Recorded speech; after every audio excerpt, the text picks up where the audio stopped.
don't know. I just love it. And it satisfies my like savory sweet thing. So I wanna ask you a couple of clarifying questions too. Mhm. Like give me like the dummies version book of like what neurofeedback is, and is that what brain mapping is? Well, brain mapping is first telling us what parts of the brain are not effective, what's Okay. not working, right? Okay. So we're looking at areas of the brain. So we're looking at three major things. We're Okay. looking first at the magnitude of the brain. How much energy is the brain using? How Mm, peaks are the waves of your mm. brain? So big waves tend to be someone with attention deficit. So Oh, anxiety is going to be someone very fast brain waves, right? mm, Then we're going to look at the left to right side of the brain. We're going to see the symmetry. And when we see a dominant symmetry, we can tell if a person's depressed or if they have mm, anxiety.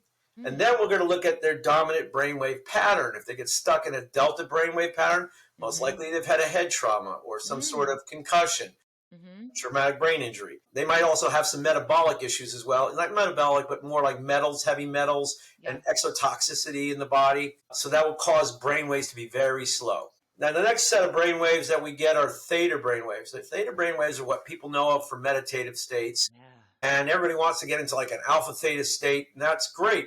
But if you're stuck in a theta brain wave and you can't regulate out of it, you're going to be an attention deficit kind of person, an ADD, ADHD Mm, person.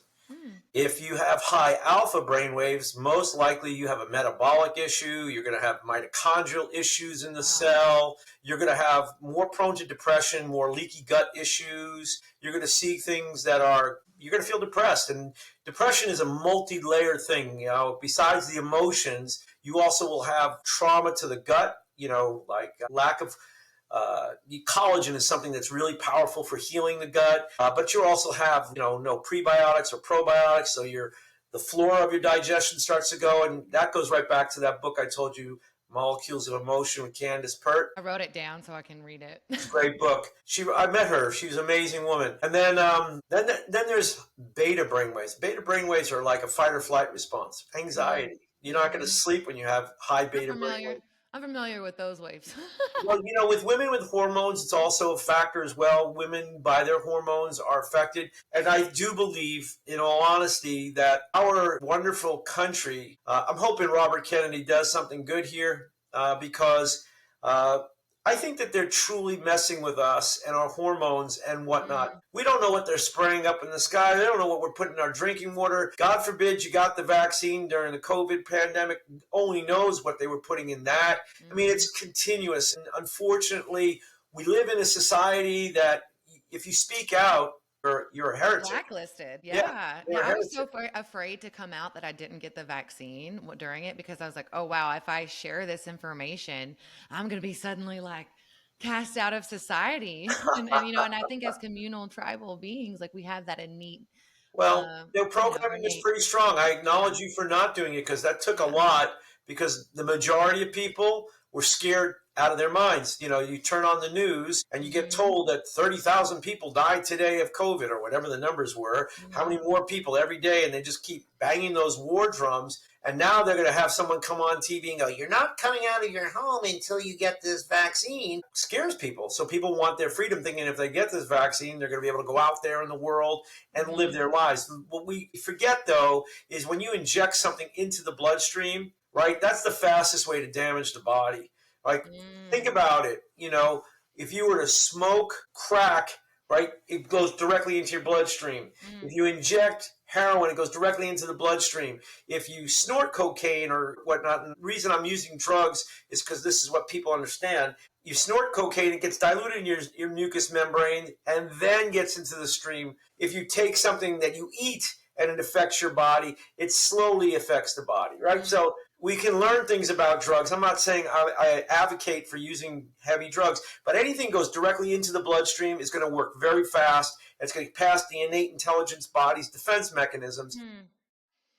Right away, that's a dangerous thing. If you were to catch, let's say, COVID, right, your immune system is supposed to look at it, takes in these T cells, mimics those things, and next time it shows up in the body, it deletes them. It like fights it off immediately. But when you put in something directly into the body can't recognize that immediately, and it's under attack. The body goes into this complete attack mode to protect itself. That's just the innate intelligence of the body. Something foreign doesn't belong. The body doesn't go, Mhm. well, welcome to the house. It's got to check it out, right? That's why we Yeah. have T cells, why our intelligence in our body is so smart. During the pandemic, and I can't believe we went down this road, but we will, all logic went out the road, out the window. Viruses went from being something that was brought to you through spit or urine or poop or, Mhm. bodily fluids, blood, and they, like AIDS during the 80s, you couldn't get AIDS from kissing somebody, but you could from intercourse and blood, right? Mhm. And of course, if you sprayed AIDS on the sidewalk, no one was going to get it. If it was on the countertop, no one was going to get it.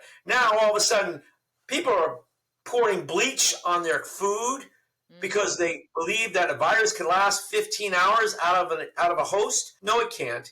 Yeah. Never could, never will. So that was garbage, right? There Yeah. was so much misinformation being said during Yeah. the pandemic to scare people. Yeah, I kind of definitely felt that it was, I don't know, I just leaned into my woman's intuition. I was like, there's just something that feels off here. I don't know if I trust this. I'm Well, going I'm to not a turn off woman. the news. Yeah, I'm like, I'm going to turn off the news. And then I kind of subscribe to the fact that, my body, my choice across the board. So I'm like, whether it's, Amen. I'm like, what I put into my body is like my say so. And so I also love my freedom. So, Yep. Well, again, we did a lot of hiking, and it was fun yeah, during the pandemic to watch yeah, people when I first started going out hiking, no one was out there. It was great. I'd go hiking for hours, not see a soul. And yeah. then all of a sudden, people started coming out onto the mountain, and I'm seeing them hiking with a mask on. And I'm like going, are you worried that if you breathe out into the big open valley that you look Mm. down into, you might catch this the pandemic? clean the cleaner air now with less air travel and all the other Yeah. things. The whole But I do want to touch on that. I think that we tend to like see it as so polarized, but at the core of it though, it's people choosing the best decision that they thought was going to keep them healthy. And so whether I chose not to, you chose not to, but some people got the vaccine because they thought it was going to keep them healthy, that kind of thing. So it's like kind of like well, the same, I think what really happened, Kristen, if you really want to get straight with it, is that mm-hmm. people were forced to do something they didn't want to do. Yeah. I do believe, in all honesty, and that's traumatic also. I'm going to Mm-hmm. share with you that I see more kids now coming into my office Mm-hmm. because of the pandemic from being stuck on computers all day, playing on tablets, not going outside. During that time, I'm seeing more and more kids walking in my office, 8-year-old kids with anxiety. Wow. Now, in my humble opinion, an 8-year-old kid should not have anxiety. And when you talk to 8-year-old kids and they're talking Mm-hmm. politics, that's another thing. I don't understand what parents are doing now to children. Why? And that's trauma that's going to be programmed again back into Mm-hmm. the DNA. These kids are, like if you look at post World War II people who lived in Europe. I have friends that are Italian, that their families grew up in Italy during the war, that they were eating dandelions. That trauma was in them. All right. And it was in their children and their grandchildren. Holocaust survivors, Mm-hmm. trauma continues. This is not something that goes away. And if we're creating an environment that's unsafe, right? These kids don't feel safe. Their autonomic nervous system is going to feel like it's a fight or flight response. Mm-hmm. So going back to neurofeedback, what we do then is after we get a map, we find the areas of the brain that are most dysregulated. Usually frontal lobe, temporal lobe, parietal, occipital, motor strip, right? We're looking at different areas of the brain. And then what we do is we operantly condition or train the brain through watching the screen. And as I'm watching the screen, I'll have wires. Let's say it's my temporal lobe. I have a high emotional component on my right side of my brain, or my language is off on my left side of my brain. Right, I'm going to have two wires here, and it's just going to read information into the computer. And as I'm watching the screen, if I'm in the desired area that's going to get my neurons to fire and wire, then what I'm going to do is the screen's going to play bright.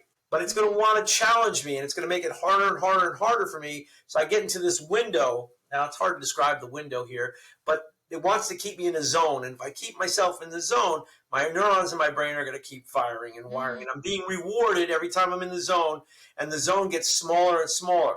Kind of like when Pavlov did that whole thing with dogs, he would Mm-hmm. feed them meat powder, he'd ring a bell, and then they would salivate. Then eventually stop feeding them meat powder, just rang a bell. He got to condition the brain to think that there was meat there, and they would salivate, right? Anticipating. When we don't Mm-hmm. make people salivate, what we do is get people's neurons to fire, and then they start to wire together. And as they wire together, they create new neural pathways, thickening the cortex of the brain and causing the brain to create new patterns to stop the trauma. Mm. And, it's pretty amazing to see what it does. Because I have people come in with an Oura ring. I saw you had one on before, right? Mm-hmm. You have an Oura ring. So Yeah. when we do neurofeedback on someone and they're doing it and they're wearing their Oura Take it ring, off. no, no, no, no, Leave it no. on. It's great. Leave it on. Oh, cool. Okay. The Oura ring will tell them they took a nap. It was a good 30-minute nap you just took, Oh, right? wow. Yep. Yep. And they're like, wow, look at this, doc. Like, I have cases of PTSD in my office. I have right now, I'll give you some of the off cases that have been in my office. I had a kid that was getting in fist fights every day at school. And he's a big kid. I think he's 11 or 12, getting in fights every day. Mom's calling me up, really nervous. It ain't going away. Kid starts to get better. All of a sudden, he's not fighting. Now his grades are going up. His brain has calmed down. His brain has been thinking it's in a fight or flight response, right? So he comes from a home that's broken, mom and dad divorced. Not that that's bad. I'm just saying that's how he perceives the world, right? Mm-hmm. That's not safe. Now all of a sudden his brain is starting to feel safe. Mm.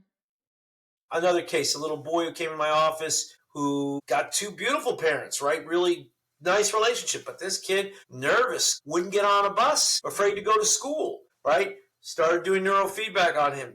He's winning spelling bees. The kid was doing horrible in school. This is the type of stuff that happens. Once you get the brain to start firing and wiring, you can actually change the direction of a person's life. And people say to me, you charge a lot of money for this. And I'm like, well, to change someone's teeth, braces wise, it's like $7,000, right? I change a person's brain for about $3,500. Mm-hmm. Now, it costs a lot more money to have a bad brain than it does to have messed up teeth. Even though we like teeth.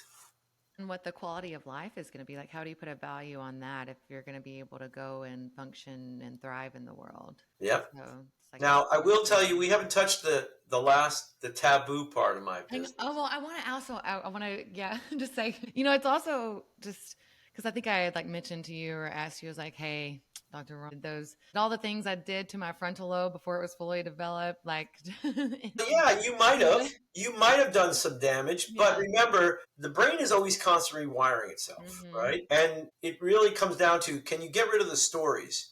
And one of the things that I find that works amazing for really accepting the stories is psychedelics.